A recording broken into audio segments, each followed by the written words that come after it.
6h27 sur Europe 1 en ce 1er mai 2015.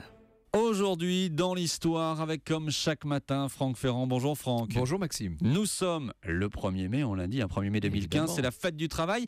Mais d'où vient-elle cette fête, Franck ? Son origine, c'est aux États-Unis qu'il faut aller la chercher, Maxime, même si là-bas, la grande journée ouvrière reste le premier lundi de septembre. Le 1er mai 1886, à Chicago, éclate une grève en faveur de la journée de 8 heures, grève qui donne naissance le surlendemain à une manifestation durement réprimée par la police. Les anarchistes vont en faire un emblème de la répression.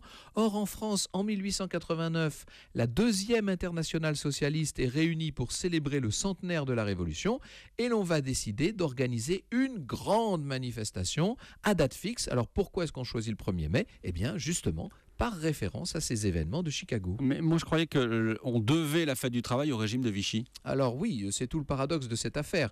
L'origine de la fête du 1er mai se trouve dans un mouvement anarchiste. Le terme de fête de travail a même été inventé par Jules Guesde.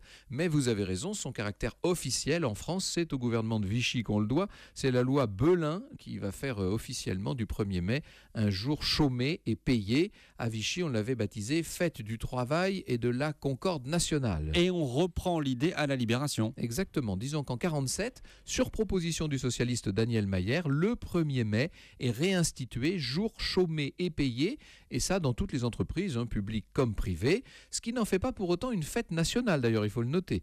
Quant aux grands défilés syndicaux, il faudra du temps pour que tout ça se mette en place. Après l'interdiction de défilés liée aux guerres d'Indochine et d'Algérie, il va falloir attendre le 1er mai 1968 pour que la CGT organise une grande manif dans les rues de Paris. Depuis, cette mobilisation, on peut dire qu'elle a connu, vous le savez, des hauts et des bas. Oui. Mais ça, c'est une autre histoire. Une autre histoire. L'histoire, on la retrouve avec vous, Franck, tout à l'heure à 14h sur Et Europe 1. oui, et on rediffusera aujourd'hui une émission qui a marqué nos auditeurs, émission sur les faits divers avec Didier Decoing. On sera là, au cœur de l'histoire, à 14h. Merci Franck Ferrand, à tout à l'heure. Bonne journée. Europe